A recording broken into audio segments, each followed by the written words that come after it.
Joining us now in studio is head coach DeMeco Ryans. Coach, season is over. We'll talk about the season and reflect, but let's talk about the game against the Chiefs. You were right there, had a lot of opportunities, ultimately came up short.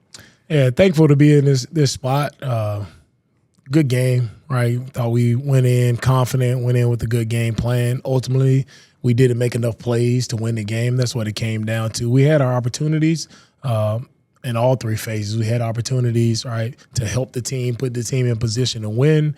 But ultimately, we came up short, right, where it came down to our keys to victory for this game was just to execute, right? And we could come out of that game just executing in the critical areas again. It's red zone, third down, like those two areas of where you had to win that game, and we didn't play well enough offensively in the red zone where we needed to score more points to beat the Chiefs, and defensively, like in the red zone there, we gave up 2 touchdowns in the red zone, and that's the difference in the game. All right, Coach, I'm going to ask you a weird one.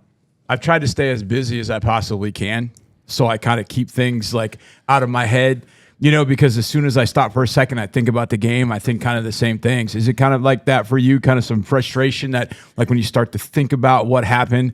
Because the one thing you and I talked about a lot this year is when the Texans beat the Texans, not a good thing, but when the Texans played the opponent the right way, I mean, you guys won a lot of football games, but did you have kind of moments where you're like, God, you kept having moments kind of flash in your mind as you had a quiet moment this weekend? Yeah, I had a lot of moments in my mind that just take me back there, and you see how close you are, and that's the disappointing part about it, and that's what keeps me frustrated every time I think about the game. It's a frustration that rises up in me, and I'm like, oh man, if we do what we're supposed to do, like, and that's the frustrating part. But it all comes down to like, man, you just gotta get it done, and that was kind of my message to the guys at halftime was, okay, we're here. We're right here in this moment. We're not talking about an offseason or how we come back. Like, we're here in this moment. Halftime, you have something to do about it right now. Like, you can go and make the plays we need to make to win the game, put us in position to win the game right here, right now. And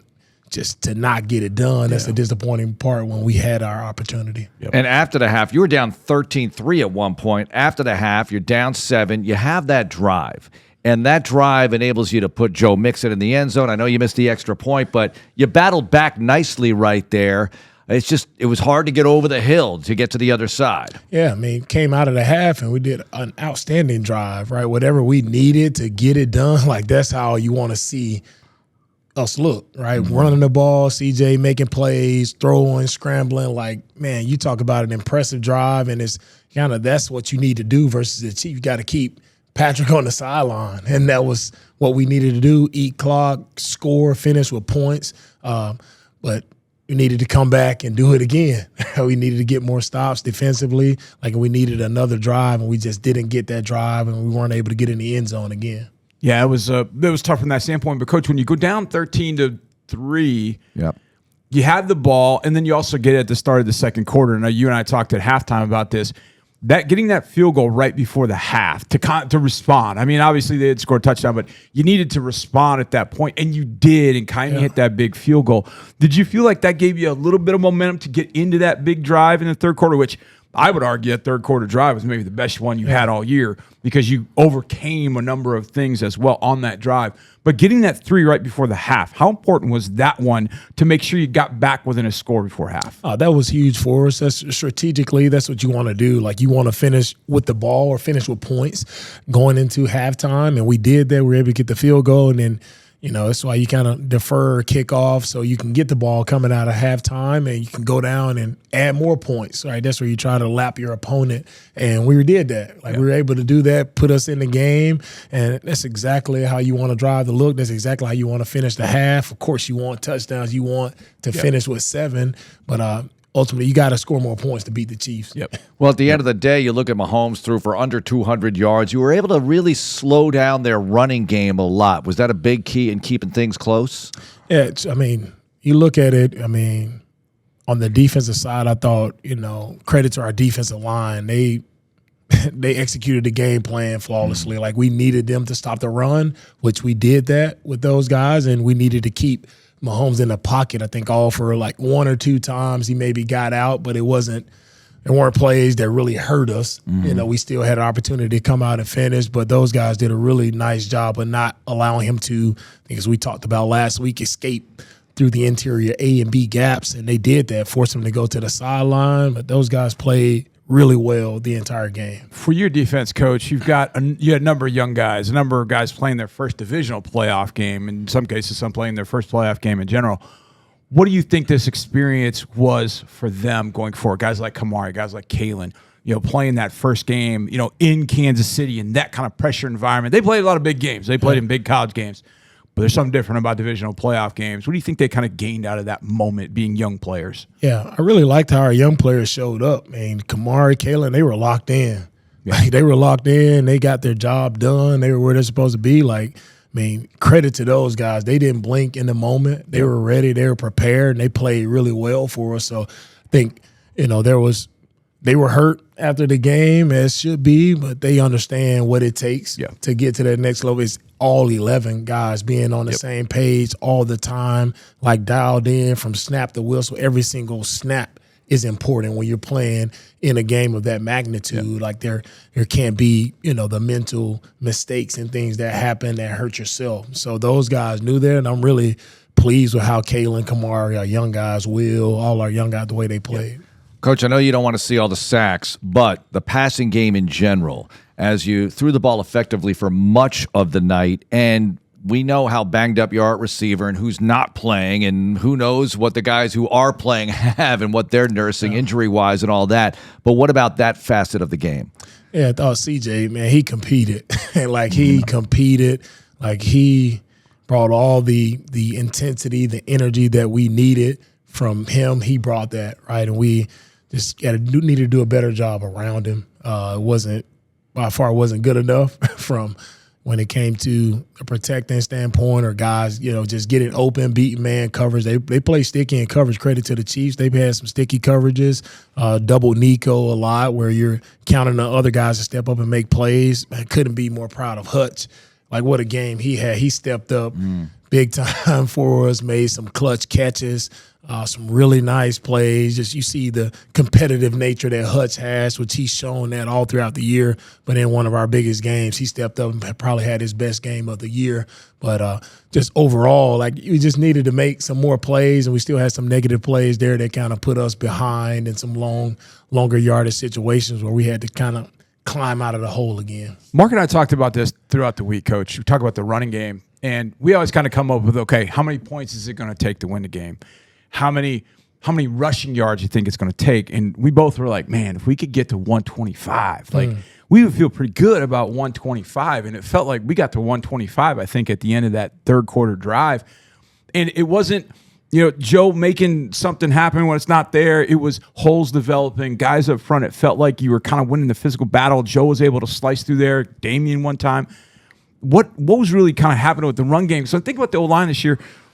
You had 7 or 8 weeks of the same O-line, and then some injuries started happening, and then moving pieces, and then finally, then you got to change on divisional playoff round because you get Shaq back. But yet, you're able to run the ball really well against Kansas City for a long, extended period of time. What really was kind of working? Was it the O-line configuration? Was it just kind of everything? Was Joe vision? What was kind of working with the run game Saturday? I think when the run game got kind of simplified there, and our guys were just able to just tee off and do more of the double teams, just moving the guys in front of them. I think that scheme it fit us well, and we were able to see some benefits from that. And Joe ran the ball well, which he's done that all year. Yeah. And the biggest thing in the run game was us just getting the play started. In our games where we didn't run it well, there were a lot of edge pressures and things where there were quick penetration in the interior where we couldn't get the play started. Our backs had to stop and start. And anytime you make a back stop and start, it's just hard to gain positive yardage. So you've seen just cleaner blocking in the run game, which allowed us to be effective there. Coach, special teams, it's like the plumbing and electricity. When it's there, sometimes it's taken for granted. And you guys had such a good year on special teams by and large, but that was just a weird day for special teams. Yeah, not our best day, special teams wise, especially to start the game. Right, you start the game, kick the ball off, and looking for an energy booster, somebody go down and make a big hit. That's what's normally happen on our kickoff team. But to open the game and to give up a huge return like that, it ultimately came down to fundamentals. Like we missed tackles. We got 2-3 missed tackles on a play. We're not putting our body on guys. We're kind of reaching head down. The fundamentals of tackling just didn't show up. And we allow a huge return, and then we get the silly penalty on top of that to put them in the red area to start. It's just not how you want to start a football game. And, of course, in that moment in the playoff, like we got to make those kicks. Every point is vital. Mm-hmm. Like we need every point. And for us to, not execute on a couple of field goals and a PAT, like it's not a good day for us. And it shows, where we should be adding points. We need all the points we can get to go beat a team like KC on the road. All the points matter, and we didn't do that. I know there's always looking ahead, Coach. You always think about what you can do next. I want to take a 30,000-foot just look at your first 2 years and the progress from when you stepped in the building to where you are now and where you believe you're going. You look at this AFC Championship game, and it's a game with Buffalo, who we beat, and the Chiefs, who we had our chances to beat twice, actually. Where do you think you are in the progress of building this organization in your eyes and the way you want it to be built? Yeah, as I told our guys this morning in a team meeting, like my job is to take this organization to new heights, right? And new heights for our organization is to get to the AFC Championship game. That's something we have not done, right? We were close this year. We were close. And we didn't get it done, right? And, when you get there now, where everything is right there for you to get to the big dance. But for us to get over there, we have to improve in all areas. Like it's my job to make sure we're improving, we're getting better in all areas to help our players be successful and to get past this divisional round, which our organization has been there. I don't know 5 or 6 times we've been there as an organization and we haven't gotten it done. So that's my goal. Can we get to the AFC Championship game and have an opportunity, right, to go for the big one? But first, we got to get past the divisional. So that's everything moving forward. Like as we work throughout the offseason, guys, we add to our team, like the way we work, our mindset. Like if it's not AFC Championship, it's not on your mind.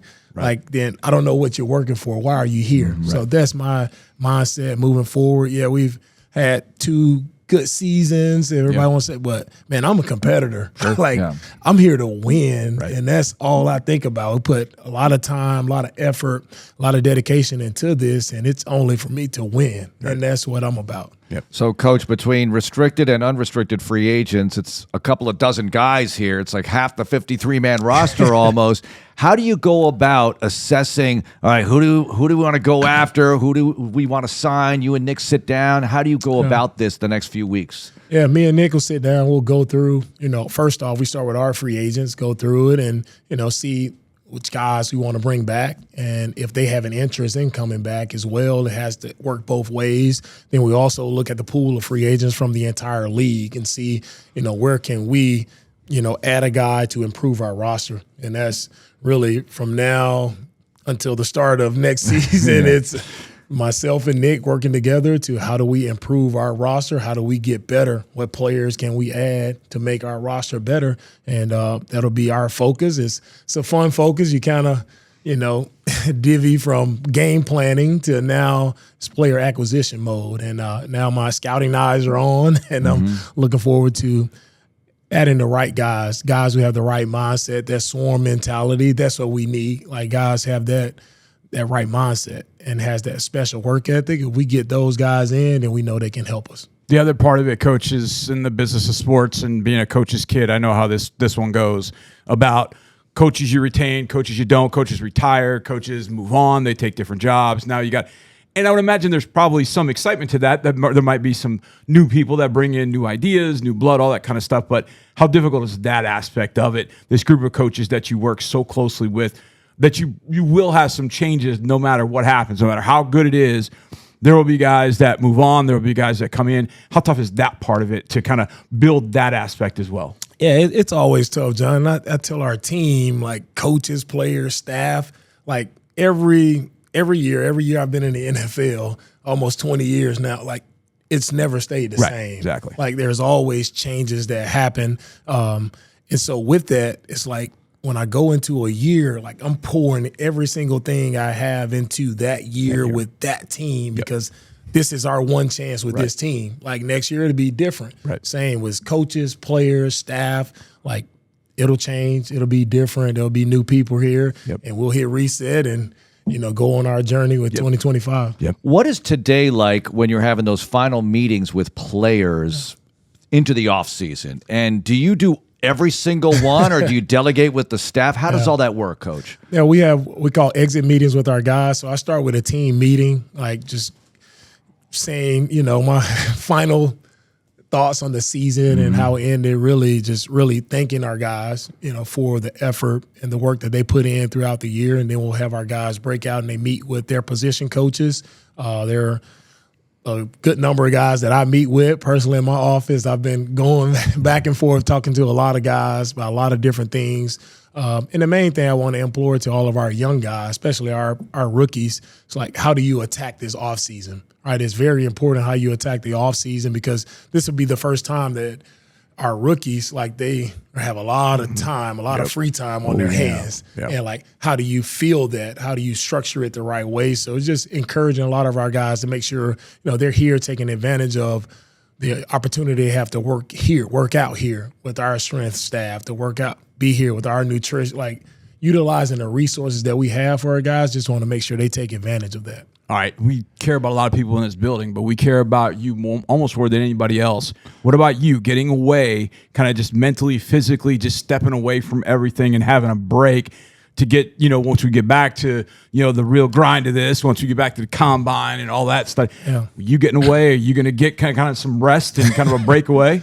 We'll see.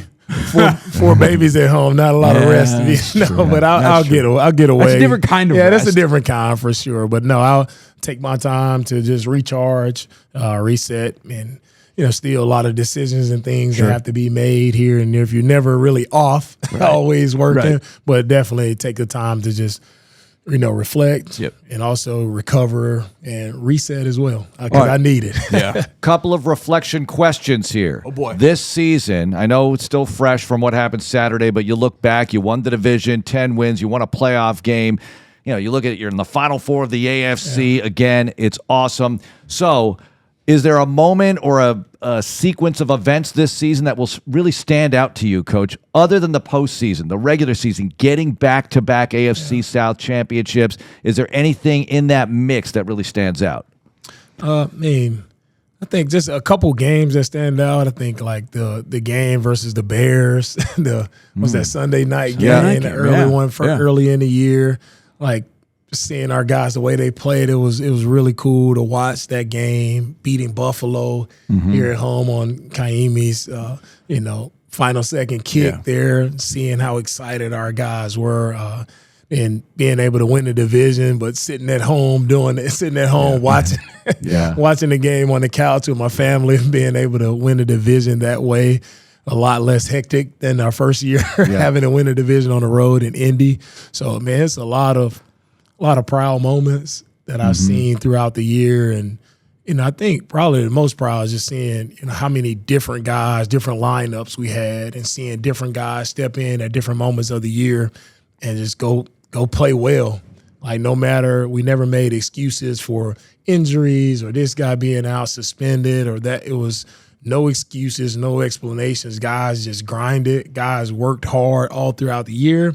And whatever it took for us, like we were able to win enough to have our opportunity, to get into postseason. And that's always the goal for us. So I'm proud of our guys for winning the AFC South again and giving us a chance to go win it all. We just learned a lot throughout this year, learning like what it takes, what does the work have to look like on a consistent basis for us to get over the hump. All right, one more. The Amegy Bank Ask Coach question of the week.